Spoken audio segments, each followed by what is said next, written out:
দামের মধ্যে, সেখান থেকে তিনি তার পছন্দের শাড়িটা পছন্দ করে নিতে পারবেন। আমরা কাউকে কোনো কিছু মানে দেবো না যে আপনি এটা নিন, এটা আপনার পুরস্কার, এটা নয়। আপনার পছন্দের পুরস্কার আপনি আপনার পছন্দ মতো নিতে পারবেন। সঙ্গীতা ঘোষ দস্তিদার পাবো কিনা জানি না, বাট আনন্দ হচ্ছে। একদম দিদি, একদম একদম হাতে থাকুন। আর সঙ্গীতা দি সবাইকে রিকোয়েস্ট করবো লাইভটা একটু শেয়ার করে দেবো, যতক্ষণ দেখছি সকলকে রিকোয়েস্ট করবো লাইভটা একটু শেয়ার করে দেওয়ার জন্য। এরকম কিন্তু ধামাকা ধামাকা অফার কিন্তু সাজবাড়ি থেকে থাকে। গত বছরের আগের বছরে বৈশাখী দি জয়েন করেছে মনে হয়, বৈশাখী দিও পেয়েছিল। না এরকম হবেই কি কেউ না এরকম বুঝতে পারছি না বৈশাখী দি, আমি কি পাবো দাদা ও দিদি? সোমা মজুমদার একদম পাবেন দিদি। আপনি যদি লটারি সাজবাড়ির কাছ থেকে কিছু প্রোডাক্ট কিনে থাকেন সোমাদি, তাহলে আপনি নিশ্চয়ই পাবেন। সুনন্দা গাঙ্গুলি আমি ইন্ডিয়ার বাইরে, একদম যেখানে থাকেন সেখানে থেকে। থ্যাংক ইউ সুনন্দা দি। কে কি শাড়ি গিফট করলো, শাড়ির ছবি প্লিজ ভিডিও করে দেখিও। একদম দেখাবো অনুদি, জাস্ট জয়েন করলাম একদম। সুনন্দা দি একটুখানি 3টে ওয়ার্ড বলবো, 4টে ওয়ার্ড নাম্বার বলবো।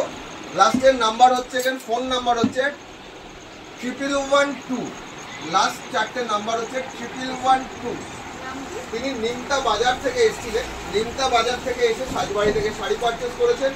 তার নাম হচ্ছে লুনা গোস্বামী। যিনি 10ম পুরস্কার পেয়েছেন তার নাম হচ্ছে লুনা গোস্বামী। সবাই একটু ক্লাস দেবে, সবাইকে বলবো একটু ক্লাস দেওয়ার জন্য। যিনি 10ম পুরস্কার পেয়েছেন তার নাম হচ্ছে লুনা গোস্বামী। নাম্বারটা হচ্ছে এটা 262, টোকেন নাম্বার হচ্ছে 262। তোমার যে কোনো একটা করবো, তো আমাদের কিন্তু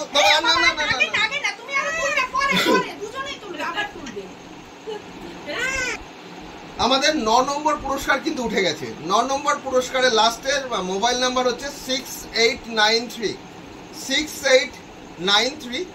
ইনি এসেছিলেন মুর্শিদাবাদ থেকে, মুর্শিদাবাদ থেকে এসেছিলেন। তার টোকেন নাম্বার হচ্ছে 382। উত্তরা মুখার্জি দেরি হয়ে গেল না, উত্তরা দিক দেরি হয়নি, সবে শুরু করেছে। এই নম্বর 9 নম্বরটা 10 নম্বর তোলা হয়েছে। 1000 টাকা দামের যিনি শাড়ি, সেটা লুনাদি পেয়েছে। এটা হচ্ছে 9 নম্বর পুরস্কারটা তোলা হলো। ইনি মুর্শিদাবাদ থেকে এসেছিলেন সাজবাড়ির কাছে, সাজবাড়ি থেকে শাড়ি পারচেস করার জন্য।